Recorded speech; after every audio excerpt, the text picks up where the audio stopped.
Hi everyone, in this video we're going to be starting on page 4 in the practice set with number 15, and there's a couple of things that I want to talk about on number 16 as well. So first, if you look at number 16, notice that we have a closed dot on this space where one function is ending and another one is beginning.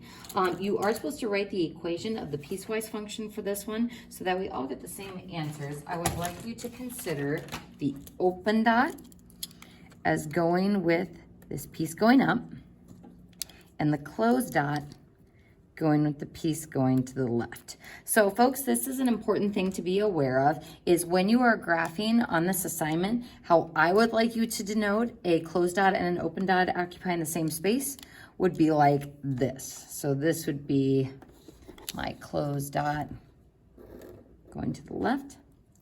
And then I would clearly draw an open dot around that with an arrow coming off the open dot going up.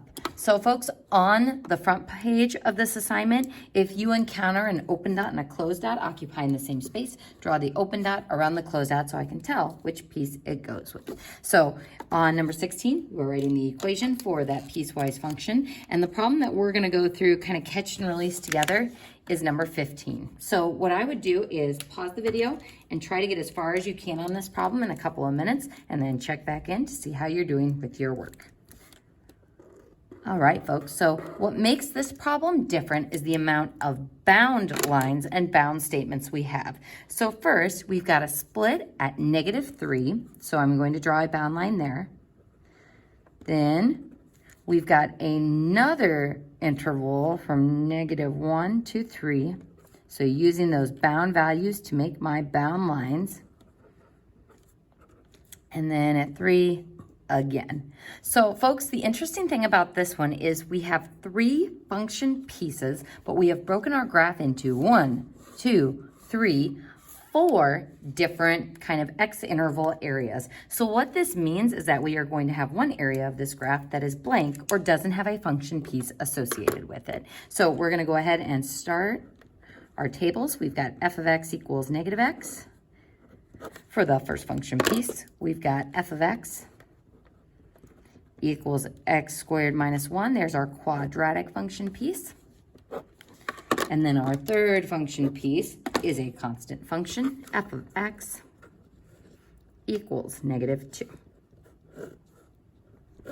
Alrighty, so to fill out these tables, we're gonna look at our bound statements. So for the first one, we want x values less than or equal to -3. So we need to start this table with -3 and a closed dot, because that's where this function starts, is on that bound line at -3, and it is defined there with a closed dot. Now, x values that are less than -3, this is where sometimes students goof and start putting things like -2 and -1. If I am going less than -3, we are going left of -3, so -4 and -5 would be the proper inputs.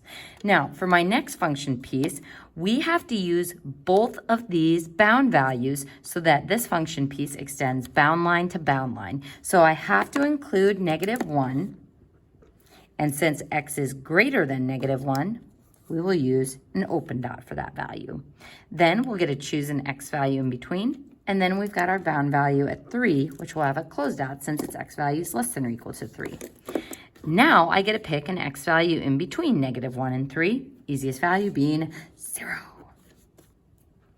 Then for my last function piece, we want x values greater than 3. So I start with 3 and denote it with an open dot since our function isn't actually defined at 3 for that function piece. And then values greater than 3, 4, and 5. This is the hardest part of the problem, setting up the tables and choosing those values for the tables. And now the fun part of plugging these x values into our equation. So -3 is +3, -4 is +4, -5 is +5. And when we graph this piece, we've got -3, 1, 2, 3 with a closed dot, -4, +4, -5, +5. Whoop. extending in the direction of x less than or equal to -3. Now my next function piece, making sure we follow PEMDAS, -1 squared is 1, minus 1 is 0, 0 squared is 0, minus 1 is -1, 3 squared is 9, minus 1 is 8. So plotting these points, we've got an open dot at -1, 0, which would be here right on the bound line, and then 0, -1, and then 3, 1, 2, 3, 4, 5, 6, 7, 8. Just a titch off our graph. So this doesn't look super because it is a quadratic. And at this point, folks, we're not really sure where our vertex is. Now, later in this chapter, we'll be using transformation rules to figure out that our graph has moved down 1 unit and our vertex is thus at 0, -1. If you weren't sure on this, you could use your calculator to check yourself for the time being until we've done those transformation rules. So if I plug in x squared minus 1, and I look at the table, let's start at 0. If I look for those range repeats, I see that I start getting similar y values around that central point of 0, -1. So what that tells me is that's got to be my vertex. So if this is my vertex, I'm going to curve up to the open dot. That is not the best curvy line. And then curve up to that closed dot. So notice on this segment, I don't put arrows on either end of it because it is sandwiched in between those two bound lines. So this is just a segment, open dot to closed dot. So you can see why we still had to choose both of those bound values because we need to show where that quadratic shape ends and where it begins from that other bound line. So you always use your bound values for that function piece to start your tables. Now for our next function piece, f of x equals -2. Remember, this is the same as having y equals -2. So that means we can autofill our y column with -2. Doesn't matter what we plug in for x, we're always going to get a y value of -2. And when I plot those points, 3, -2 with a open dot, that was close, and then 4, -2, and 5, -2, extending outward.